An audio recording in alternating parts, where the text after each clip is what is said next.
ಅಯೋಗ್ಯರಿಗೆ ಕೇಳೋಕ್ಕೆ ಎಷ್ಟು ಹಕ್ಕಿದೆಯೋ ಸರಿಯಾಗಿರೋನ್ ಕೇಳೋಕ್ಕೆ 100ರಷ್ಟು ಹಕ್ಕಿದೆ.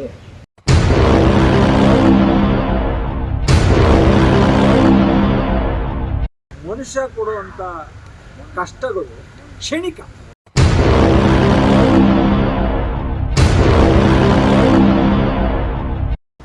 ಇಲ್ಲಿವರೆಗೂ ಮಾಗಡಿ ತಾಲೂಕಿನ ಅಧಿಕಾರಿಗಳು ಒಂದು RTIಯಲ್ಲಿ ಒಂದೇ ಒಂದು ಲೆಟ್ರನ್ನು ಕೊಟ್ಟಿಲ್ಲ.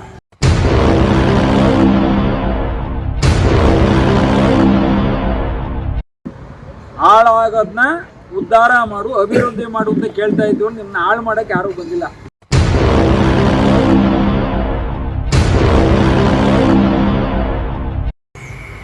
ಸಾಯೋರು ಸಾಯ್ತಾ ಇರಲಿ, ನೀವು ಬದುಕೋರು ಬದುಕ್ತಾ ಇರಿ.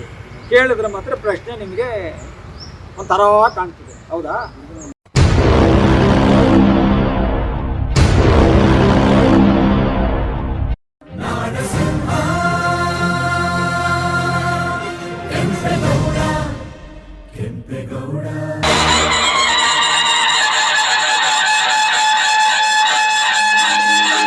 ಇವತ್ತು ನಮ್ಮ ಮುಂದೆ ಕೆಲವು ಪ್ರಸ್ತಾಪಗಳನ್ನು ಮಾಡಲೇಬೇಕಾದ ಅನಿವಾರ್ಯತೆ ನನಗೆ ಬಂತು. ಕಾರಣ ಏನಪ್ಪ ಅಂತಂದರೆ 1998ರಲ್ಲಿ ನಾನು ಮಾಗಡಿ ತಾಲೂಕಿಗೆ ಬಂದದ್ದು. ಅನೇಕ ದೇವಸ್ಥಾನಗಳಾಯಿತು, ಮದುವೆಗಳಾಯಿತು, ಆರೋಗ್ಯ ಶಿಬಿರ ಆಯಿತು, ಕೆಂಪೇಗೌಡ ಶಿಂಗವಿನ್ಯಾಸ, ಅನ್ನದಾಸು ಆಯಿತು, ಧರ್ಮ ಆಯಿತು, ಕೂಡಾಗಾಯಿತು, ಎಲ್ಲ ಥರದ ಕೆಂಪೇಗೌಡರಿಗೆ ಪದಚ್ಯುತಿ ಬರದ ಹಾಗೆ ಕೆಂಪೇಗೌಡರ ಹೆಸರನ್ನು ಭಾಳ ಉತ್ತುಂಗಕ್ಕೆ ಕೊಂಡೊಯ್ಯುವಂಥ, ಹೆಸರನ್ನು ಅತಿ ಎತ್ತರಕ್ಕೆ ಕೊಂಡೊಯ್ಯುವಂಥ, ಸರಕಾರಕ್ಕೆ ಗಮನ ಸೆಳೆಯುವಂಥ ಕೆಲಸವನ್ನು ಮಾಗಡಿ ಕ್ಷೇತ್ರಕ್ಕೆ ಇವತ್ತು 28 ವರ್ಷಗಳ ನಿರಂತರ ಸೇವೆ ನನ್ನದು. ಅದರಲ್ಲಿ ಯಾರ್ದು ಬೇಡಿಕೆ ಆಗಲಿ ಅಥವಾ ಕೃಷ್ಣಮೂರ್ತಿಯ ತೊಂದರೆ ಆಗಿದೆ ಅಂತ ಆಗಲಿ ಅಥವಾ ಏನೋ ಇಲ್ಲಿ ಒಂದು ಸಮಸ್ಯೆ ಇದೆ ಅಂತ ಹೇಳಿ ಇಲ್ಲಿವರೆಗೂ ಮಾಗಡಿ ತಾಲೂಕಿನಲ್ಲಿ ಯಾರೂ ಸಹ ನನಗೆ ಹೇಳಿಲ್ಲ. ಆ ಥರದ ಕೆಲಸ ನಾನು ಮಾಡಿಲ್ಲ. ಆದರೆ ಧರ್ಮ ಇಲ್ಲ ಅಂದರೆ ನನ್ನ ಮನೆ, ನನ್ನ ವ್ಯವಸ್ಥೆ, ನನ್ನ ದುಡಿಮೆ, ನನ್ನ ಹೋರಾಟ ಅದು ಬೆಂಗಳೂರು. ಇಲ್ಲಿ ಸಂಪಾದನೆಗೋಸ್ಕರ ಬಂದಿಲ್ಲ. ನಾನು ಬಂದಿರೋದು ಜನ್ಮ ಕೊಟ್ಟಂತಹ ಊರು ಮಾಗಡಿ. ಅದೇನು ಋಣಾನುಸಂಬಂಧನ ಗೊತ್ತಿಲ್ಲ. ಕೆಂಪೇಗೌಡರ ಮೂಲ ದೇವರು ಕಾಲಬೇಶ್ವರಿ. ಅದೇ ದೇವಸ್ಥಾನವನ್ನು ಕಟ್ಟಿದೆ. ಮಾಗಡಿ ತಾಲೂಕಿನ ಅನೇಕ ಮುಖಂಡರುಗಳು ಬಂದು ಕೆಂಪೇಗೌಡರ ಒಂದು ಶಿಲೆ ವಿನ್ಯಾಸವನ್ನು ಮಾಡಿ ಒಳ್ಳೆಯದಾಗುತ್ತೆ, ಆದರೆ ಹೆಸರು ಅಳಿಸೋಗಿದೆ ಅಂತ ಹೇಳಿದಾಗ ಮಾಗಡಿಗೆ ಹೆಸರು ಬರಲು ನಾನು ಶ್ರಮ ವಹಿಸಿದೆ ಹೊರತು ಇಲ್ಲಿ ನಾನು ಹೆಸರು ಮಾಡೋಕ್ಕೆ ಬರಲಿಲ್ಲ. ಅವತ್ತು ಹೆಸರು ಮಾಡಿಕೊಂಡು ವಿಚಾರಗಳನ್ನ ತಿಳಿಸಿದರೆ ನನಗೆ ಅದರ ಅವಶ್ಯಕತೆಯೂ ಬರ್ತಾ ಇರಲಿಲ್ಲ. ಯಾಕೆ ಮಾಡಲಿಲ್ಲ ಅದು ನಾನು ಕೇಳ್ತಾನೂ ಇಲ್ಲ. ಅಲ್ಲಿಂದ ನಿರಂತರವಾಗಿ ಎಲ್ಲ ಕೆಲಸಗಳು ನಡ್ಕೊಂಡು ಬರ್ತಾ ಇದೆ. ಹಾಗಾಗಿ ಅನೇಕ ಬಾರಿ ನೀವು ರಾಜಕೀಯವಾಗಿ ಬರಬೇಕು ಅಂತ ಹೇಳಿ ಒತ್ತಡವನ್ನು ಕೊಟ್ಟರು. ಒಂದು ಬಾರಿ ನಾನು ಎಲೆಕ್ಷನ್ಗೂ ಸಹ ನಿಂತಿದ್ದೆ. ನಮಗೆ ಈ ಎಲೆಕ್ಷನ್ ಈ ಸುಳ್ಳು ವಂಚನೆ ಮೋಸ ಮಾಡಿ ನಾನು ಜೀವನ ಮಾಡೋಕ್ಕೆ ಬಂದವರಲ್ಲ, ಅದು ನನಗೆ ಸರಿ ಹೋಗಲಿಲ್ಲ. ಅದರಿಂದ ನಾನು ರಾಜಕೀಯವಾಗಿ ಸ್ಥಗಿತವಾಗಿ ನಿಂತಿದ್ದೆ. ಹಾಗಾಗಿ ಎಲೆಕ್ಷನ್ ಬಂದಾಗ ಕೆಲವರು ನನ್ನ ಸಹಾಯವನ್ನು ಮತಗಳನ್ನು ಹಾಕಿಸಿ ನನಗೆ ಗೆಲುವನ್ನು ತಂದುಕೊಡಿದ್ದು ಕೇಳ್ಕೊಂಡಿದ್ದಾರೆ. ಅದನ್ನು ಮಾಡಿದ್ದೀನಿ ನಿಸ್ವಾರ್ಥವಾಗಿ. ನನ್ನ ಮನೆ ದುಡ್ಡು ಹಾಕಿ ಹಗಲೂರ ಹತ್ರ ಶ್ರಮಿಸಿ ಅವರಿಗೆ ಉನ್ನತವಾದ ಸ್ಥಾನವನ್ನು ಕೊಡಿಸಿದ್ದೀನಿ. ಯಾವ ಬೇಡಿಕೆ ಇಲ್ಲ. ಯಾರ ಹತ್ರ 10 ರೂಪಾಯಿ ನಾನು ತೊಗೊಂಡಿಲ್ಲ. ಯಾರ ಹತ್ರ ಬೇಡ ತಿನ್ನೋ ಜೀವನ ನಮ್ಮದಲ್ಲ. ಕೊಡೋ ಕೈ ಯಾವಾಗಲೂ ಕೊಡ್ತಾ ಇರ್ತದೆ. ಇದಾಗಲ್ಲ, ಇದಾಗಕ್ಕೆ ನಾನು ಬಿಡೋದಿಲ್ಲ. ಇದು ನನ್ನ ವಿಚಾರ. ಇಷ್ಟೆಲ್ಲ ಕಾರ್ಯಕ್ರಮಗಳು ಮಾಡಿದಾಗ ಸಾಕಷ್ಟು ಸಮಸ್ಯೆಗಳನ್ನು ಎದುರಿಸಿದ್ದೀವಿ. ಈಗ ಕೆಂಪೇಗೌಡರು ಜಯಂತಿ ಉತ್ಸವ ಮಾಡಬೇಕಾದ್ರೆ ಪುರಸಭೆಯಿಂದ ಸಮಯ ಕೊಡಲ್ಲ, ಇಲ್ಲ ಅಂದರೆ ಎಲ್ಲೋ ಒಂದು ಕಡೆ ಬೇರೆ ಬೇರೆ ಕಾರಣಗಳು, ಹೀಗೆ ಸಮಸ್ಯೆಗಳು ಇದ್ದರೂ ಸಹ ಅದು ಸಮಸ್ಯೆ ಅಂತ ನಾನು ಭಾವಿಸ್ತಿಲ್ಲ. ಯಾಕೆಂದರೆ ಮನುಷ್ಯ ಕೊಡುವಂಥ ಕಷ್ಟಗಳು ಕ್ಷಣಿಕ. ಭಗವಂತ ಕೊಟ್ಟರೆ ಮಾತ್ರ ನಮಗೆ ತಡ್ಕೊಳ್ಳೋಕ್ಕೂ ಆಗಲ್ಲ, ಎದ್ದೊಳಕ್ಕೂ ಆಗಲ್ಲ, ಬದುಕೋಕ್ಕೂ ಆಗಲ್ಲ. ಅದಕ್ಕೆ ಭಗವಂತ ನನಗೆ ಸಂಪೂರ್ಣ ಆಶೀರ್ವಾದ ಕೊಡ್ತಾನೆ. ಹಾಗಾಗಿ ಇವೆಲ್ಲ ನಾವು ಕ್ಷಣಿಕವಾಗಿ ಅದನ್ನ ಚರ್ಚೆನೂ ಸಹ ಮಾಡ್ತಾ ಇಲ್ಲ. ಹೀಗಾಗಿ ಇವತ್ತಿನ ಕಾಲಘಟ್ಟದಲ್ಲಿ ಅಂದರೆ ನಾವು ಕೆಂಪೇಗೌಡರ ಹೆಸರಿನಲ್ಲಿ ಈ ಆಪ್ರೇಷನ್ಸ್ ಇದರಲ್ಲಿ 3,500ಕ್ಕೂ ಅಧಿಕ ಆಪ್ರೇಷನನ್ನು ಮಾಡಿಸಿ ಯಶಸ್ವಿಯಾಗಿ ಅದನ್ನು ನೆರವೇರಿಸಿದ್ದೀನಿ. ಇದು ಮಾಧ್ಯಮದ ಮುಂದೆ ಬಂದು ಕೊಚ್ಕೊಂಡ್ಬಿಟ್ಟು ಇಲ್ಲಿ ಅಡ್ವರ್ಟೈಸ್ ಮಾಡಿ ನಾನು ಮಾಡಿದ್ದೆ ಇಂಥ ಡೇಟಿಂಗ್ ಮಾಡಿದೆ ಅಂತ ಕಾಂಪ್ಲೇಂಟ್ ಕೊಡೋಕ್ಕೆ ಹೋದಿಲ್ಲ. ಇದನ್ನು ಕಾರ್ಯಗತವಾಗಿ ಭಗವಂತ ಮೆಚ್ಚುವಂಥ ರೀತಿಯಲ್ಲಿ ಕೆಲಸವನ್ನು ಮಾಡಿದ್ದೀನಿ, ಯಶಸ್ವಿಗೊಳಿಸಿದ್ದೀನಿ. ಇವತ್ತು ಮಾಡೋದಕ್ಕೆ ಮುಂದೆ ಆಗಿದ್ದೆ.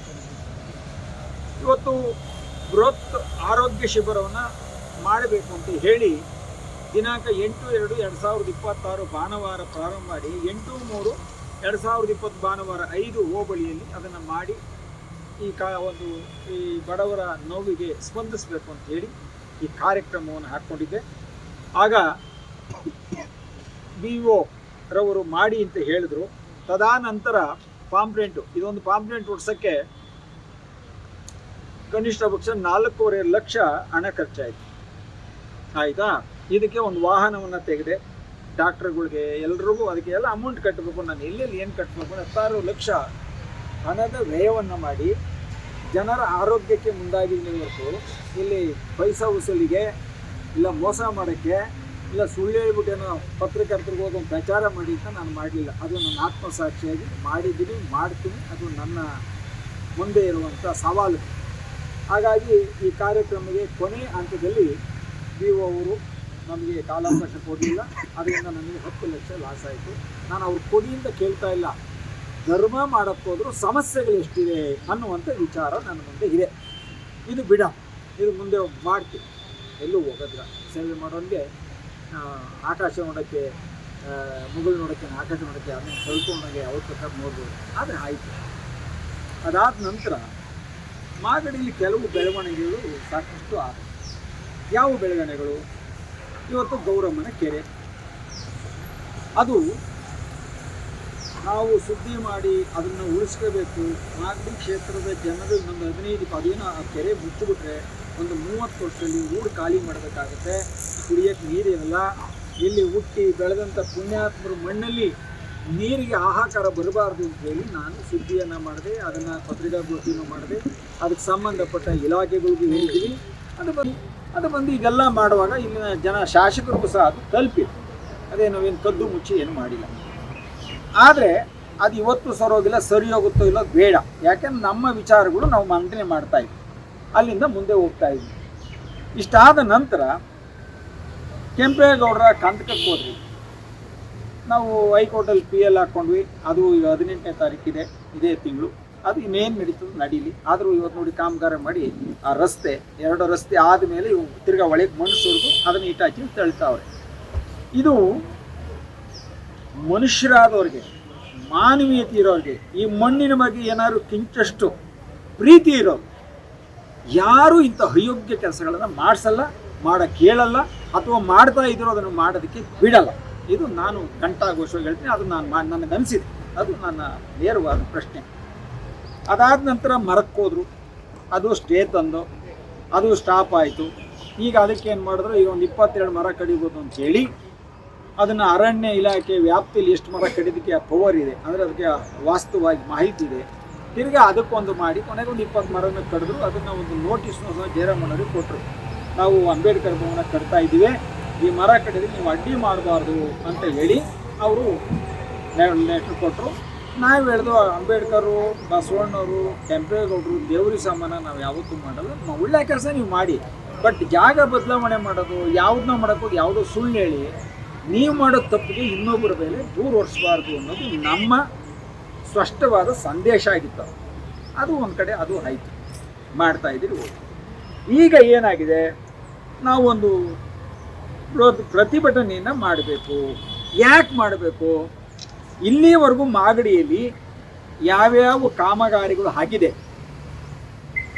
ಇಲ್ಲಿಯವರೆಗೂ ಒಂದೇ ಒಂದು ಸರ್ಕಾರದ ಬಂದಂಥ ಹಣದ ಖರ್ಚು ವೆಚ್ಚಗಳನ್ನು ಇಲ್ಲಿವರೆಗೂ ಯಾವುದೇ ಒಂದು ನಾಮಫಲಕವನ್ನು ಹಾಕಲಿಲ್ಲ. ಮತ್ತು ಯಾರೇ ಕೇಳಿದ್ರು ಕೆಲಸಗಾರರು ಬಿಟ್ಟರೆ ಒಬ್ಬ ಇಂಜಿನಿಯರ್ ಅಲ್ಲ, ಕಾಂಟ್ರಾಕ್ಟರ್ ಅಲ್ಲ, ಮತ್ತು ರಾಜಕಾರಣ ಕೇಳಂಗಿಲ್ಲ. ಯಾಕಂದರೆ ಅವರೆಲ್ಲೂ ಸಿಕ್ಕ ಇದು ಗಾಳಿ ಸುದ್ದಿಯಾಗಿ ಕೂತಿದೆ. ನಾವು ಇವೆಲ್ಲ ವಿಷಯವನ್ನು ತಿಳಿದು ಒಂದು ಶಾಂತಿಯ ಈ ಒಂದು ಮಣ್ಣಲ್ಲಿ ಏನಾದರೂ ಮಾಡಬೇಕಲ್ಲ, ಸತ್ಯ ಹೊರಗಡೆ ಬರಬೇಕಲ್ಲ. ಆವಾಗ ಏನು ಮಾಡಿದ್ವಿ, ನಾವು RTIಗೆ ಹಾಕ್ಕೊಂಡು 6 ತಿಂಗಳಾಗಿದೆ. ಇಲ್ಲಿವರೆಗೂ ಮಾಗಡಿ ತಾಲೂಕಿನ ಅಧಿಕಾರಿಗಳು ಒಂದು RTIಯಲ್ಲಿ ಒಂದೇ ಒಂದು ಲೆಟ್ರನ್ನು ಕೊಟ್ಟಿಲ್ಲ. ಯಾರನ್ನು ಕೇಳಬೇಕು? ಅಧಿಕಾರಿಗಳನ್ನೇ ಕೇಳಬೇಕು, ಬೇರೆ ಯಾರನ್ನು ಕೇಳೋಕ್ಕಿದೆ? ಆವಾಗ ನಾವು ಪ್ರಶ್ನೆಯನ್ನು ಮಾಡ್ತಾ ಇದ್ದೀವಿ. ಅದಕ್ಕೆ ಯಾತಕ್ಕೆ ಈ ಥರ ಮಾಡ್ತೀರಿ ಅಂತ ಪ್ರಶ್ನೆ ಬಂದಾಗ, ಇಲ್ಲ ನೀವು ಅಧಿಕಾರಿಗಳಿಗೆಲ್ಲ ಕೇಳ್ತೀರಿ, ನೀವು ಕೇಳಬಾರ್ದು, ಅವ್ರೇನೋ ಅಭಿವೃದ್ಧಿ ಮಾಡ್ತಾರೆ ಅವ್ರು ಮಾಡ್ತಾರೆ, ನೀವು ಯಾಕೆ ಅಡ್ಡ ಬರ್ತೀರಿ? ಅಡ್ಡ ಯಾರು ಬಂದಿದ್ದಾರೆ? ಹಾಳಾಗೋದನ್ನ ಉದ್ಧಾರ ಮಾಡು, ಅಭಿವೃದ್ಧಿ ಮಾಡು ಅಂತ ಕೇಳ್ತಾ ಇದ್ದು, ನಿಮ್ಮನ್ನ ಹಾಳು ಮಾಡೋಕ್ಕೆ ಯಾರೂ ಬಂದಿಲ್ಲ. ಈಗ ಮಾತು ಹತ್ರ ಹೇಳ್ತೀರಿ, ಇಲ್ಲ ನಾನು ಅಭಿವೃದ್ಧಿ ಮಾಡ್ತೀನಿ ಅಂತ. ಹಂಗಾರೆ ನಾವೇನು ಹಾಳು ಮಾಡಕ್ಕೆ ಬಂದಿದ್ದೀವಾ? ಇಲ್ಲ ನಿಮ್ಮವ್ರಿಗೇನೋ ಪಾಲ್ ಕೇಳಕ್ಕೆ ಬಂದಿದ್ದೀವಾ? ಇಲ್ಲ ನಮ್ಮ ಹೆಂಡ್ರ ಮಕ್ಕಳಿಗೇನೋ ಸೈಟ್ ಕೇಳಕ್ಕೆ ಬಂದಿದ್ದೀವಾ? ಕೋಟ್ಗಟ್ಟಲೆ ಹಣ ಖರ್ಚು ಮಾಡ್ಕೊಂಡು ನಾನು ಮಾಗಡಿ ತಾಲೂಕು ನಾನು ಋಣ ತೀಸ್ಕೊತಾ ಇದ್ದೀನಿ ಹೊರತು ಏನು ನನ್ನ ಸ್ವಾರ್ಥ ಇದ್ದೀರಾ? ಋಣ ತೀಸ್ಕೊತಾ ಇದ್ದೀನಿ ನಾನು ಹುಟ್ಟಿದ ಮಣ್ಣಿಗೆ ಅಂದರೆ ನಿಮಗೇನು ಕಷ್ಟ? ಇದು ನೀವು ಮಾಡ್ತಾರದ್ದು ಸರಿ ಇದೆಯಾ? ಪ್ರಶ್ನೆ ಮಾಡಿದ್ರಿ, ಇದೆಲ್ಲ ಆಯಿತು, ಇದೇನು ಆರಂಭ ಅಲ್ಲ, ಅಂತ್ಯನೂ ಅಲ್ಲ. ಅದು ಮುಂದಿನ ದಿನಗಳಲ್ಲಿ ಅಲ್ಲವನೇ ಒಬ್ಬ ಎಲ್ಲರನ್ನೂ ಆಡಿಸಿ ಆ ಲೀಲಿ ಕಳ್ಸೋ ಭಗವಂತ ಅವನೇ ಅವ್ನು ಮಾಡ್ತಾನೆ. ಧರ್ಮವಾಗಿ ನಾವಿರಬೇಕು, ಈ ಮಣ್ಣಿಗೆ ಒಂದು ದೊಡ್ಡ ಗೌರವ ತಂದು ಕೊಡಬೇಕು. ಅದು ಮಾಡ್ತೀವಿ, ಮುಂದೇನು ಮಾಡ್ತಾ ಇರ್ತೀವಿ. ಅದು ಯಾರೂ ತಡೆಯೋಕ್ಕಾಗಲ್ಲ. ಯಾಕಂದರೆ ಯಾರ್ದಾದ್ರು ಭಿಕ್ಷೆ ಮಾಡಿಕೊಂಡು ಇನ್ನೊತ್ರ ಹೋಗಿ ಏನೋ ಭಿಕ್ಷೆ ಮಾಡಿ ಕೊಡಪ್ಪ ನಾನು ಮಾಡ್ತೀನಿ ಸರ್ಕಾರದಲ್ಲಿ ಇನ್ನೇನೋ ಅಧಿಕಾರ ಚಲಾಯಿಸ್ಕೊಂಡು ನಾವು ಯಾರ ಹತ್ರ ಹೋಗೇ ಇಲ್ಲ. ಅದು ಧರ್ಮದ ಕೆಲಸ ನಡ್ಕೊಂಡು ಹೋಗ್ತದೆ. ಈಗ 18/6/2026 ಗುರುವಾರ ಬೆಳಗ್ಗೆ 10:33ಕ್ಕೆ ಕೆಂಪೇಗೌಡ ಅಭಿವೃದ್ಧಿ ಸಮಿತಿ ರೈತ ಬಾಂಧವ ಎಲ್ಲರೂ ಸೇರಿ ತಹಸೀಲ್ದಾರ್ ಆಫೀಸ್ ಮುಂದೆಗಡೆ ಒಂದು ಪ್ರತಿಭಟನೆಯನ್ನು ಮಾಡಿ ಸರ್ಕಾರಕ್ಕೆ ವರದಿ ಕೊಡುವಂಥ ಕೆಲಸ. ಏನು ಕೆಲಸ? ಮಾಗಡಿ ತಾಲೂಕು ಆಫೀಸು ಅದೇ ಜಾಗದಲ್ಲಿ ಉಳಿಸ್ಕೋಬೇಕು. ನಾನು ಬಂದಲ್ಲಿ ಏನು ಬೆಳಗ್ಗೆನು ಚೀಟಿ ಬರ್ಕೊಂಡು ಇಲ್ಲ ಪಾಣಿಗೆ ತಗೊಂಡು ಏನು ಕೊಂಡಿಸ್ಬೇಕಾಗಿಲ್ಲ. ಮಾಗಡಿ ಜನರ ಏಳಿಗೆಗೆ ಅವರ ಶ್ರಮಕ್ಕೆ ದೂರ ಮಾಡಿದ್ರೆ ಶ್ರಮ ಆಗುತ್ತೆ ಅನ್ನೋ ಒಂದು ಕಾರಣ. ಅದು ಎಲ್ರಿಗೂ ಉಪಯುಕ್ತವಾಗಲಿ ಅಂತ ಅದು ಒಂದಾಯ್ತಾ.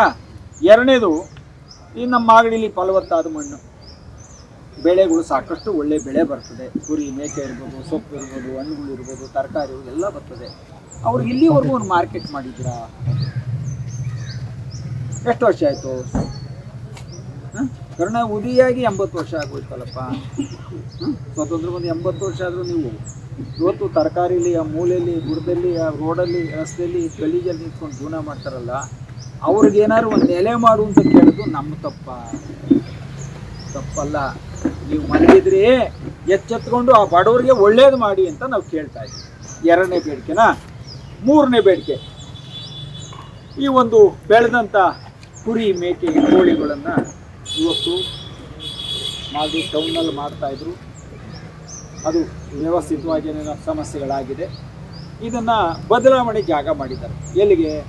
ಬೆಂಗಳೂರಿಗೆ ಹೋಗೋ ರೋಡಲ್ಲಿ ನಮ್ಮ ರಂಗನಾಥ ಸ್ವಾಮಿಯ ಒಂದು ಆರ್ಚ್ ಇದೆ, ಅದರ ಬುಡದಲ್ಲಿ ಕುರಿ ಮೇಕೆನ ಮಾಡಿದ್ದಾರೆ. ಅದು ಪರಿಸ್ಥಿತಿ ಹೆಂಗಿದೆ ಅಂದರೆ, ಒಂದು ಡಬಲ್ ರೋಡಲ್ಲಿ ಒಂದು ರೋಡಲ್ಲಿ ವೆಹಿಕಲ್ ನಿಲ್ಲಿಸ್ತಾರೆ. ಅದರ ಪಕ್ಕದಲ್ಲಿ ಬೆಂಗಳೂರಿಂದ ಬರೋ ಗಾಡಿ ಕುಣಗುಲ್ ಕಡೆ ಬರೋ ಅದರಲ್ಲೇ ಬರಬೇಕು, ಮತ್ತು ಮಾಗಡಿಯಿಂದ ಹೋಗೋ ಗಾಡಿನೂ ಅದರಲ್ಲೇ ಹೋಗಬೇಕು. ಒಂದು ಅಡ್ಡ ಬಂದರೆ ಒಂದೊಂದು ಗಂಟೆ ರೋಡ್ ಜಾಮ್ ಆಗ್ತದೆ. ಆಮೇಲೆ ಮೊನ್ನೆ ನಾನು ಅಲ್ಲಿ ಹೋಗಿದ್ದಾಗ ಎಲ್ಲ ಓಡ್ ಬಂದರು, ಅಣ್ಣ ನಮ್ಮ ಕೈ ಕಾಲೆಲ್ಲ ತುಳಿದು ಎಲ್ಲ ಕುರಿ ಮೇಕೆ ಎಲ್ಲ ಮುದ್ದಬಿಟ್ಟು ನಮ್ಮ ಜೀವನನೇ ಹಾಳಾಗ್ಬಿಡ್ತಕ್ಕ, ನಾವು ಏನಾದರೂ ಮಾಡ್ರಣ್ಣ, ನಾವು ಬಡವ್ರಣ್ಣ, ರೈತರಣ್ಣ, ಇದೇನೂ ಮಾಡಲಿಲ್ಲ ಅಂದರೆ ಮತ್ತೆ ಏನರಣ್ಣ ಇಷ್ಟೆಲ್ಲ ಧರ್ಮ ಮಾಡಿ ಏನು ಸಾಧನೆ ಮಾಡ್ತೀವಿ ಅಂತ ಹೇಳಿ ಅವರ ಹಂಬಲ. ಅದನ್ನು ನಾನು ಅಲ್ಲಿ ಟೆಲಿಕಾಸ್ಟ್ ಮಾಡಿದ್ದೀವಿ, ನಾನಲ್ಲ, ಆ ಜನಗಳು ಆ ಗೋಲ್ಡ್ನ ಅದು ಟೆಲಿಕಾಸ್ಟ್ ಮಾಡಿದ್ದೀವಿ. ಅವ್ರಿಗೆ ಒಂದು 3 ಎಕರೆ ಎಲ್ಲಾದರೂ ಒಂದು ಜಾಗ ಮಾಡಿ. ಮಕ್ಕಳಿಗೆ ಏನು ಹೇಳ್ತೀರಾ? ಇದು ಜಾಗ ಸರಿ ಇದೆಯಾ?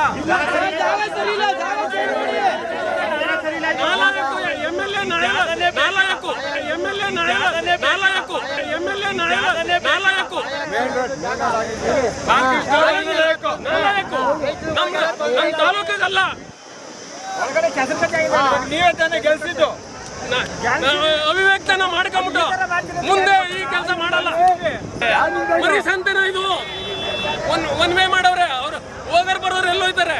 ವೆಹಿಕಲ್ ಒಂದು ಆಂಬುಲೆನ್ಸ್ ಬಂದ್ರೆ ಅವ್ರ ಪ್ರಾಣ ಹೋಯ್ತದೆ. ಒಂದು ಆಂಬುಲೆನ್ಸ್ ಬಂದ್ರೆ ಜಾಗ ಬಿಡಲ್ಲ, ಪ್ರಾಣ ಹೋಯ್ತದೆ. ಆ ಹೆಣ್ಣು ಮಕ್ಕಳು ಬಂದ್ರೆ ಪ್ರಾಣ ಕಳ್ಕೊಳ್ಳೋದೆ. ಡೆಲಿವರಿ ಕೇಸ್ ಏನಾದ್ರು ಬಂದ್ಬಿಟ್ರೆ ಮುಗಿತು. ಸಂತೆ ನಡೆಯೋದು ಅಲ್ಲಿ ರೈತರಿಗೆ ಭಾರಿ ಅನುಕೂಲ ಆಗ್ತಾ ಇದೆ. ಸ್ಥಳಾವಕಾಶ ಇಲ್ಲ. ಸುಮಾರು 10 ತಾಲೂಕಿನ ರೈತರು ಸಂತೆಗೆ ಬರ್ತಾರೆ. ಆ 10 ತಾಲೂಕಿನ ರೈತರಿಗೆ ದೋಣಿ ಇದ್ದಂಗಿದು ಜನ ರೈತರಿಗೆ ಆಗಲ್ಲ. ಇದು ದೋಣಿ ಇದ್ದಂಗ ಇದು ಪಾರ್ಕಿಂಗ್ ವ್ಯವಸ್ಥೆ ಇಲ್ಲ, ಇನ್ನೊಂದು ವ್ಯವಸ್ಥೆ ಇಲ್ಲ. ಯಾವುದೇ ಕಾರಣಕ್ಕೂ ನಾಳೆ ಆಗ್ತಾ ಇದು ಅಂತ ಮಾಗಡಿಗೆ ಅವಮಾನ ಸಂತೆ ಹೇಳ್ಬೇಕಂತ. ಮಾಗಡಿಗೆ ಅವಮಾನ ಸಂತೆ, ಮಾಗಡಿಗೆ ಅವಮಾನ ಸಂತೆ ಇದು.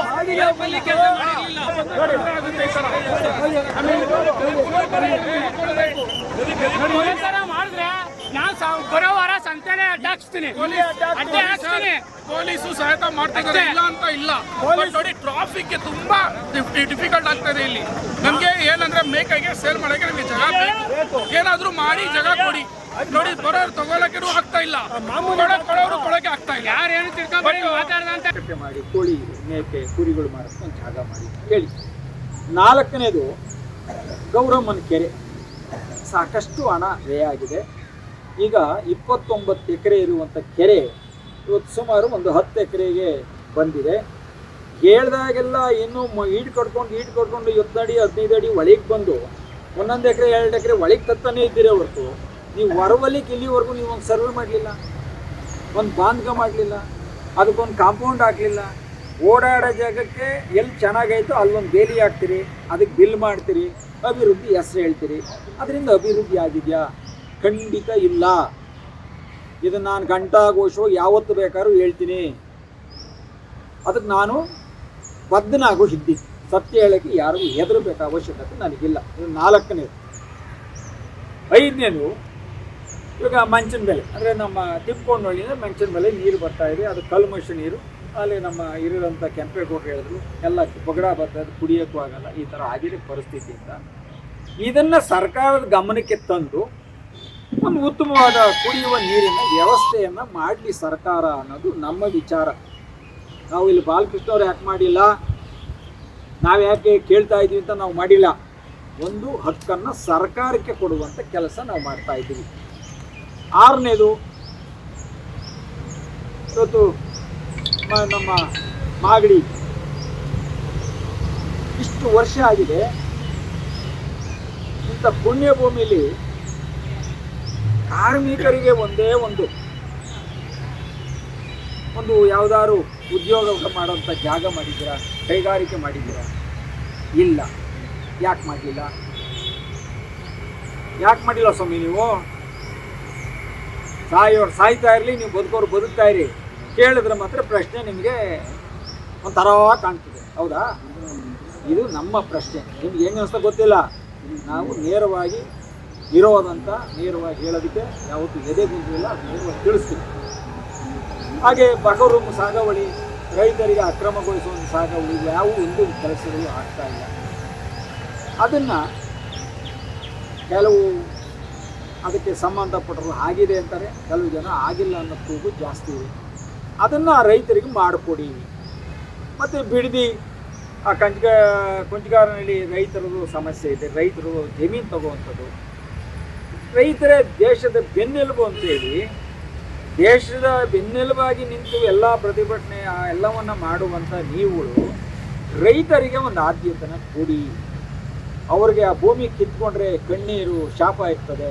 ಆ ಜಮೀನನ್ನು ಅವ್ರಿಗೆ ಬಿಟ್ಟರೆ ಅದರಲ್ಲೇ ಸುಖ, ನೆಮ್ಮದಿ, ಶಾಂತಿ, ಆ ಬದುಕೋರ ಊರಲ್ಲಿ ಅವರು ಕಣ್ಣು ಮುಚ್ಕೊಂಡು ಮಲಗೋದಕ್ಕೆ ಅವ್ರಿಗೊಂದು ಅವಕಾಶ ಮಾಡಿಕೊಡಿ ಅನ್ನೋದು ನಮ್ಮ ಬೇಡಿಕೆಯಾಗಿತ್ತು.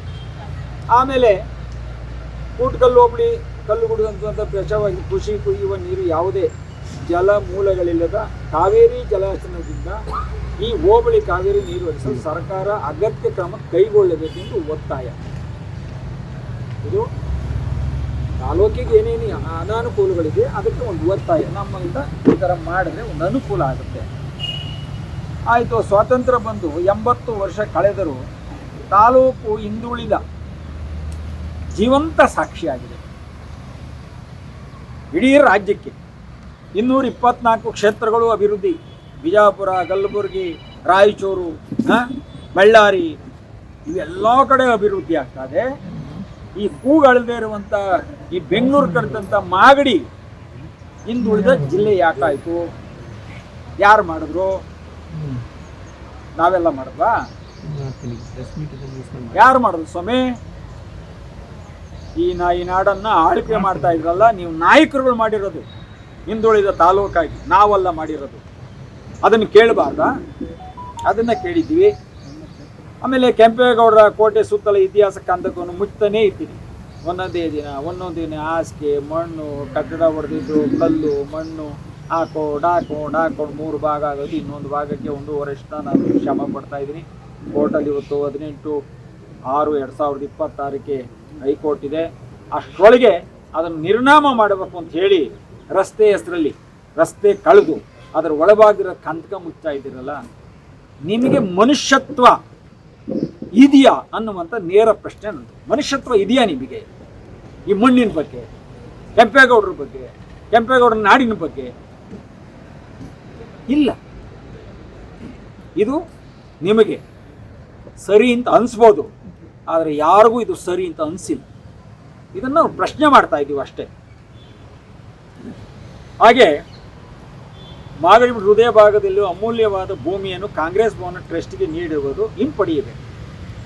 ಈಗ ನಿಮ್ಮ ಸರ್ಕಾರಗಳು ಬಂದಾಗ ನಿಮಗೆ ಬೇಕಾದ ಜನಗಳನ್ನ ಜಾಗಗಳನ್ನೆಲ್ಲ 40 ರೂಪಾಯಿ 48 50 ರೂಪಾಯಿಗೆ ನೀವೆಲ್ಲ ಎಷ್ಟೆಷ್ಟು ಬೇಕು ಅಷ್ಟು ತಗೊಂಬಿಟ್ರೆ ಕೊಡಿ, ಎಲ್ಲಾರ್ಗು ಕೊಡಿ ಸ್ವಾಮಿ. ಇವಾಗ ಕೆಂಪೇಗೌಡರಿಗೋಸ್ಕರ ನಾನು 1 ಎಕರೆ ಜಾಗ ಕೇಳಿದ್ದೀನಿ, ದುಡ್ಡು ಕಟ್ತೀನಿ, ಕೊಡಿ. ನನಗಲ್ಲ, ನನಗೇನು ಬೇಡ, ಕೊಡಿ, ಜಾಗ ಕೊಡಿ. ದೊಡ್ಡ ಒಂದು ಉದ್ಯಾನವನ ಮಾಡ್ತೀನಿ. ಬಂದಂಥ ಪುಣ್ಯಾತರು ಒಂದು ನಳ್ಳಲ್ಲಿ ಮಲಗಿಬಿಟ್ಟು ಯಾರೋ ಪುಣ್ಯಾತ್ಮ ಕಟ್ಟಿದಪ್ಪ ದಂಡಗಿದ್ದೀವಿ ಅಂತ ಹೇಳ್ತಾರಲ್ಲ, ನಮ್ಗೆ ಅಷ್ಟು ಆ ಸಂತೋಷ ಸಾಕು. ಇನ್ನೇನು ಹಣ ಕೀರ್ತಿ ನಮಗೇನು ಹೊಂಚ್ಕೊಂಡು ಬಂದಿಲ್ಲ. ಇದೆಲ್ಲ ನಮ್ಮ ಹಕ್ಕನ್ನು ನಾವು ಬೇಡಿಕೆ ಇಟ್ಟಿದ್ವಿ. ಹಾಗೆ ತಾಲೂಕು ಕೆರೆಕಟ್ಟೆ ಕಲ್ಯಾಣಿ ರಾಜಾರೋಷ ಮುಚ್ಚುತ್ತಿರುವ ವಿರುದ್ಧ ಸರ್ಕಾರ ಕಠಿಣ ಕ್ರಮ ಕೈಗೊಳ್ಳಿ. ನಿಮ್ಮ ಕೇಳಿದ್ರೆ ನಮಗೆ ಗೊತ್ತಿಲ್ಲ ಅಂತೀರಿ, ಅವನು ಕೇಳಿದ್ರೆ ಗೊತ್ತೇ ಇಲ್ಲ ಅಂತೀರಿ, ಅಧಿಕಾರಿಗಳನ್ನ ನಾನಿರಲಿಲ್ಲ ಅಂತೀರಿ, ಅವನು ಕುರ್ಚಿಗೆ ಬಂದಾಗ ಅವ್ನು ಟ್ರಾನ್ಸ್ಫರ್ ಮಾಡ್ಕೊತಾನೆ, ಇನ್ನೊಬ್ಬತನ ನನಗೆ ಗೊತ್ತೇ ಇಲ್ಲ ಅಂತಾನೆ. ಈ ಥರ ಮಾಡ್ಕೊಂಡು ಹೋದರೆ ಮಾಗಡಿ ಅಭಿವೃದ್ಧಿ ಆಗುತ್ತಾ? ಇದು ನಾವು ಕೇಳ್ತಾ ಇರುವಂಥ ಬೇಡಿಕೆಗಳನ್ನು, ಪ್ರಶ್ನೆಗಳನ್ನು ಇದು ಮುಂದೆ ಇಟ್ಟಿದ್ದೀವಿ. ಆಮೇಲೆ ಪಟ್ಟಣದ ಕೋಟೆ ಅಭಿವೃದ್ಧಿ ಹೆಸರಲ್ಲಿ ನಡೆಯುತ್ತಿರುವ ಕಾಮಗಾರಿ ಹಣ ದುರುಪಯೋಗದ ಬಗ್ಗೆ ತನಿಖೆ ಆಗಬೇಕು. ಅಷ್ಟು ಬತ್ತು ಇಷ್ಟು ಬತ್ತು ಅಂತ ಹೇಳ್ತೀರಿ. ಕೆಂಪೇಗೌಡರ ಕೋಟೆಯ ಕಂದಕದ ಭಾಗದ ಕಂದಕಕ್ಕೆ ನೀವು KCBಯಿಂದ 75 ಲಕ್ಷ ಹಣ ತಗೊಂಡ್ರಲ್ಲ, ದೇವ್ರ ಹೆಸರಲ್ಲಿ. ಯಾವ ದೇವರು? ಇಲ್ಲ ದೇವನ ಇಲ್ಲ ಅವೆರಡೆ ಹೆಸರು ಹೇಳ್ಕೊಂಡು ಪಿಚಾಜಿಗಳು ತಿಂದ್ವ ಇವಣ್ಣನ? ಇದು ನಾವು ನೇರವಾಗಿ ಮಾಡಿದಾಗ ನಿಮ್ಗೆ ಉರಿ ಆಯ್ತದೆ. ಆದರೆ ತೆರಿಗೆ ಹೆಣನ ರಾಜಾರುಷಿಗೆ ಇಂಡಿ ಬೂಸ ತಿಂದ ಕುಡ್ದು ಮನೆ ಕಾಂತಾ ಇದ್ದೀರಲ್ಲ, ನೋಡಿದವ್ರಿಗೆ ಹೊಟ್ಟೆ ಉರಿ ಅಲ್ವಾ? ಕೇಳೋದು ಬೇಡವಾ? ಇದು ನಮ್ಮ ಇವತ್ತಿನ ಈ ಒಂದು ನಾವು ಪ್ರತಿಭಟನೆಗೆ ಇವತ್ತು ಪೊಲೀಸ್ ಠಾಣೆಯಿಂದ ಅನುಮತಿಯನ್ನು ಕೊಟ್ಟಿದ್ದರು, ಬರವಣಿಗೆ ಕೊಟ್ಟಿರಲಿಲ್ಲ, ಸಹಿ ಹಾಕಿ ನಮಗೆ ಕೊಟ್ಟಿದ್ದಾರೆ. ಈಗ ಈ ಕಾರ್ಯಕ್ರಮವನ್ನು ಮಾಡಬಾರ್ದು, ಇದಕ್ಕೆ ಮೇಲಿನ ಅಧಿಕಾರಿಗಳು, ಇಲ್ಲಿನ ವ್ಯವಸ್ಥೆ ನಮ್ಗೆ ಯಾಕೋ ಅನುಕೂಲಕರವಾಗಿಲ್ಲ, ಅದಕ್ಕೋಸ್ಕರ ಇದನ್ನು ಮಾಡಬಾರ್ದು, ಪ್ರತಿಭಟನೆ ಮಾಡಬಾರ್ದು ಅಂತ ಹೇಳಿ ಪೊಲೀಸ್ ಇಲಾಖೆ ನಮಗೆ ಒಂದು ವಿಷಯವನ್ನು ಗಮನಕ್ಕೆ ತಂದಿದೆ. ಅವರು ಬೇಡಿಕೆಯನ್ನು ನಾವು ನೇರವಾಗಿ ಲಿಖಿತದಲ್ಲಿ ಕೊಡ್ತೀವಿ, ಕಾರಣ ಕೊಡ್ತೀವಿ ಅಂತ ಹೇಳಿದ್ದಾರೆ. ಅದರ ಉದ್ದೇಶ ಅಂದರೆ ನಾವು ಬಂದರೆ ಇಲ್ಲಿ ದುಂಬಿ ಆಗುತ್ತೆ, ಗಲಾಟೆ ಆಗುತ್ತೆ, 2 ಕಡೆ ಕ್ಲಾಶ್ ಆಗುತ್ತೆ, ಏನೋ ಇಲ್ಲೊಂದೇನೋ ಒಂದು ಆಗುತ್ತೆ ಅಂತ, 30 ವರ್ಷದಿಂದ ಆಗೋದು ಇವತ್ತು ಆಗುತ್ತೆ ಅಂತ. ಅಥವಾ ನಾವು ಕೆಟ್ಟವರಾಗಿದ್ದರೆ ಈ ಕೆಟ್ಟವ್ರ ಜೊತೆಲಿ ಇಟ್ಕೊಂಡು ಬದುಕೋರಲ್ಲ, ನೀವು ಉತ್ತಮ್ರಾ? ಕೆಟ್ಟವ್ರು ನಿಂತ್ಕೊಂಡು ಬದುಕಿರಲ್ಲ ಸ್ವಾಮಿ, ನೀವು ಉತ್ತಮ್ರಾ? ಹೇಳೋದಕ್ಕೆ ಆತ್ಮಸಾಕ್ಷಿನೂ ಇರಬೇಕು. ಅದು ಒಂದು ಭಾಗ. ಇವತ್ತು ಕೊನೆ ಹಂತಕ್ಕೆ ಬರೋದು. ಇವತ್ತು ಅರ್ಜಿದಾರರು ಶ್ರೀ ಗಜೇಂದ್ರ ಕುಮಾರ್ CSC 290 ಮಾಗಡಿ ಪೊಲೀಸ್ ಠಾಣೆ, ಬೆಂಗಳೂರು ದಕ್ಷಿಣ ಜಿಲ್ಲೆ. ಇವರು ನಮಗೊಂದು ನೋಟಿಸನ್ನು ಕೊಡ್ತಾರೆ. ಅಂದರೆ ನನ್ನಿಂದ ಮಾಗಡಿ ಟೌನಿಗೆ ಬಂದು ಹೋಗುತ್ತಿದ್ದು, ನೀವು ಬಂದಾಗಲ್ಲ ಜನರಲ್ಲಿ ಗೊಂದಲ ಸೃಷ್ಟಿ ಮಾಡಿ ಯಾವುದೇ ಸೂಕ್ತ ದಾಖಲೆಗಳು ಸಾಕ್ಷ್ಯಾಧಾರಗಳು ಇಲ್ಲದೆ ಪತ್ರಿಕಾಗೋಷ್ಠಿ ಕರೆದು ರಾಜಕೀಯ ದ್ವೇಷದಿಂದ ಹಾಗೂ ಮಾಗಡಿ ಕ್ಷೇತ್ರದಲ್ಲಿ ರಾಜಕೀಯ ಬಲಿಷ್ಠಗೊಳಿಸಲು ಯೋಚಿಸಿ ಪ್ರತಿವಾದಿಯ ಸ್ಥಳೀಯ ಶಾಸಕರ ವಿರುದ್ಧ ಹಾಗೂ ಶಾಸಕರು ಕೈಗೊಂಡ ಸರ್ಕಾರದ ಅಭಿವೃದ್ಧಿ ಕಾಮಗಾರಿಗಳ ವಿರುದ್ಧ ಪ್ರಚೋದನಕಾರಿ ಪತ್ರಿಕಾ ಹೇಳಿಕೆಯನ್ನು ನೀಡುತ್ತಾ ಸ್ಥಳೀಯ ಶಾಸಕರ ಬೆಂಬಲಿಗರಿಗೂ ಹಾಗೂ ನಿಮ್ಮ ಬೆಂಬಲಿಗರಿಗೂ ಸಾಮಾಜಿಕ ಜಾಲತಾಣದಲ್ಲಿ ವಾದ ವಿವಾದಗಳನ್ನು ಎಬ್ಬಿಸಿ ಗೊಂದಲ ಉಂಟು ಮಾಡುತ್ತಿರುವುದು ತಿಳಿದು ಬಂದಿರುತ್ತದೆ. ಯಾವ ಗೊಂದಲ ಆಗಿದೆ, ಯಾರು ಬಂದಿದ್ರು, ಯಾರು ಕೇಳಿದ್ರು, ಏನೂ ಇಲ್ಲ. ಯಾವಾಗ ಒಂದ್ಸರಿ ಮಾತಾಡಿದ್ರು, ಭಜನೆ ಮಂಡಲರು ಮಾತಾಡಿದ್ರು, ಅದಕ್ಕೆ ನಾನು ಮಾತಾಡಲೇ ಇಲ್ಲ, ಅದು ಮುಗಿದು. ಇನ್ನು ಮುಂದಕ್ಕೆ ಇದರಿಂದ ಸದರಿ ಆಸಾಮಿಯು ಮುಂದಿನ ದಿನಗಳಲ್ಲಿ ಯಾವುದೇ ಕಾನೂನು ಬಾಹಿರ ಚಟುವಟಿಕೆಗಳಲ್ಲಿ ಭಾಗಿಯಾಗಿ ಸಾರ್ವಜನಿಕ ಶಾಂತಿ ಭಂಗವನ್ನುಂಟು ಮಾಡುವ ಸಾಧ್ಯತೆ ಇದ್ದು ದುರ್ವರ್ತನೆ ತೋರುವುದಲ್ಲದೆ ಇವರುಗಳಿಂದ ಸೂಕ್ಷ್ಮ ಮುಚ್ಚಳಿಗೆ ಬರೆಸಬೇಕೆಂದು ಅರ್ಜಿಯಲ್ಲಿ ಸಲ್ಲಿಸಿರುತ್ತಾರೆ. ಅಂದರೆ ನಾಳೆ ನಾವು ರಾಮನಗರದ SP ಅವರ ಹತ್ರ ಹೋಗಿ ನಾವು ಒಂದು 2 ಲಕ್ಷದ ಬಾಂಡನ್ನು ಕೊಡಬೇಕು. ಬಾಂಡ್ ಒಂದು ಶೂರಿಟಿ. ಇದು ಕಾನೂನಿಗೆ ನಾವು ತಲೆ ಬಾಗ್ತೀವಿ. ಯಾಕಂದರೆ ತಪ್ಪು ಮಾಡಿಲ್ಲ ಅಂದರೆ ನಮಗೇನು ಅದರ ಅವಶ್ಯಕತೆ ಯಾರ ಕರೆದ್ರು ಹೋಗ್ತೀವಿ, ಅದನ್ನು ಆ ವಿಷಯವನ್ನು ಸಂಕ್ಷಿಪ್ತವಾಗಿ ಅವ್ರಿಗೆ ತಿಳಿಸ್ತೀವಿ. ಇನ್ನೂ ನ್ಯಾಯ ಧರ್ಮ ಇನ್ನೂ ಸತ್ತಿಲ್ಲ. ಎಲ್ಲರೂ ಮನುಷ್ಯರೇ. ಯಾರೋ ಒಬ್ಬ ಸ್ವಾರ್ಥಕ್ಕೋಸ್ಕರ ಎಲ್ಲವನ್ನ ಧರ್ಮನ ಸಾಯಿಸೋದಕ್ಕೆ ಯಾರೂ ಮುಂದೆ ಆಗೋದಿಲ್ಲ. ಹಾಗಾಗಿ ಅಲ್ಲಿ ನಾವು ಅರ್ಜಿದಾರರು ನಿಮ್ಮ ವಿರುದ್ಧ ವಿಚಾರಣೆ ಕೈಗೊಂಡು ನಿಮ್ಮಿಂದ 1 ವರ್ಷ ಅವಧಿಗೆ 2 ಲಕ್ಷ ರೂಗಳ ಮುಚ್ಚಳಿಗೆ ಹಾಗೂ ಅಷ್ಟೇ ಮೊತ್ತದ ಒಬ್ಬ ಗಣ್ಯ ವ್ಯಕ್ತಿಯ ಜಾಮೀನನ್ನು ಏಕೆ ಪಡೆಯಬಾರದು ಎಂದು ಕಾರಣ ಕೇಳುವ ಆದೇಶ ಮಾಡಿದೆ. ಆಯಿತು, ಅದನ್ನು ನಾಳೆ ಹೋಗ್ತಾ ಇದ್ದೀವಿ. ಅದು ಏನಾಗುತ್ತೆ ನೋಡೋಣ. ಅದಕ್ಕೋಸ್ಕರ ಈಗ ನಮ್ಮಿಂದ ಶಾಂತಿ ಭಂಗವಾಗಿದೆಯಾ, ಧರ್ಮ ಆಗಿದೆಯಾ, ಅನಾನುಕೂಲ ಆಗಿದೆಯಾ, ಅಥವಾ ಅಧರ್ಮನ ರಾಜಾರೋಷವಾಗಿ ನಡೀತಾ ಇದ್ರು ಕಣ್ಣು ಮುಚ್ಚಿ ಕುಂತ್ಕೊಳ್ಳುವಂಥ ಸನ್ನಿವೇಶ ನಮಗೆ ಬಂದಿದೆಯಾ? ಇದು ಭಾಳ ಮುಖ್ಯವಾದ ವಿಚಾರ. ಆದರೆ ಒಂದನ್ನು ಹೇಳ್ತೀನಿ, ಪ್ರಾಮಾಣಿಕರನ್ನು, ನೇರವಾದಿಗಳನ್ನು, ಹಠವಾದಿಗಳನ್ನು, ಸಾಧಕರನ್ನು ತಡೆಯಲಿಕ್ಕೆ ಯಾರಿಂದಲೂ ಸಾಧ್ಯ ಇಲ್ಲ. ಕಾನೂನು ಬಹಳ ದೊಡ್ಡ ಒಂದು ಭಂಡಾರ. ಡಾಕ್ಟರ್ ಅಂಬೇಡ್ಕರ್ ಅವರು ಸಂವಿಧಾನವನ್ನು ಮಾಡಿದಾರಲ್ಲ, ಅದು ಎಲ್ಲರಿಗೂ ನ್ಯಾಯಬದ್ಧವಾದಂಥ ಸಂವಿಧಾನ.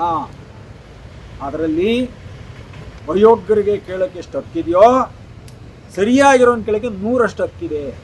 ಅದರಿಂದ ಹಕ್ಕನ್ನು ನಾವು ಕೇಳೋಕ್ಕೆ ಶಕ್ತಿ ನಮಗಿದೆ. ಅದಕ್ಕೋಸ್ಕರ ಮಾಗಡಿ ಜನರಲ್ಲಿ ನಾನು ಮನವಿಯನ್ನು ಮಾಡ್ತೀನಿ. 28 ವರ್ಷಗಳಲ್ಲಿ ಯಾರಿಗಾದರೂ ನೋವಾಗಿದ್ದರೆ, ಅಥವಾ ನಾವು ಹಣದ ಬೇಡಿಕೆ ಇಟ್ಟಿದ್ರೆ, ಅಥವಾ ಯಾರಿಗಾದರೂ ನಿಮಗೆ ಅಸಹಾಯಕ ರೀತಿಯಲ್ಲಿ ಏನಾದರೂ ನಾವು ನಡ್ಕೊಂಡಿದ್ರೆ, ತೊಂದರೆ ಕೊಟ್ಟಿದ್ರೆ, ಜಮೀನು ಕಿತ್ಕೊಂಡಿದ್ರೆ, ಏನಾದರೂ ಆಗಲಿ, ಅದು ವಂಚನೆ ಮಾಡಿ ಕೆಲಸ ಕೊಡ್ತಿದ್ದ ಹಣ ಪಡೆದಿದ್ರೆ, ಯಾವುದಾದ್ರೂ ಒಂದು ಸಣ್ಣ ಸೂಕ್ಷ್ಮವಾದ ಜಾಗ ಇದ್ರೂ ಅದನ್ನು ನೀವು ಮಾಧ್ಯಮದ ಮುಖಾಂತರ ಬರೀರಿ, ತರಿಸ್ಕೊಳ್ಳಿ. ಆ ಥರ ತಪ್ಪಿದರೆ ನಾವು ತಿದ್ಕೊಳ್ಳೋಕೆ ನಾವು ರೆಡಿ ಇದ್ದೀವಿ. ಆದರೆ ಇಲ್ಲದ ತಪ್ಪನ್ನು ಒರೆಸೋಕ್ಕೆ ಹೋದಾಗ ಮಾಲೀಕಳಕ್ಕೆ ಮಾತ್ರ ಖಂಡಿತ ಹೋಗಲ್ಲ ಅನ್ನೋ ಒಂದು ಮಾತನ್ನು ನಾನು ಹೇಳ್ತೀನಿ. ಹಾಗಾಗಿ ಇದು ಪ್ರಜಾಪ್ರಭುತ್ವ. ಇದನ್ನು ಹಕ್ಕನ್ನು ಕಿತ್ಕೊಳ್ಳುವಂಥ ಹಕ್ಕು ಯಾರಿಗೂ ಇಲ್ಲ. ಇವತ್ತು ಎಷ್ಟು ದಿನ ತಡೀತೀರಿ ನೀವು? ಎಷ್ಟು ದಿನ ತಡೆಯೋಕ್ಕೆ ಸಾಧ್ಯ?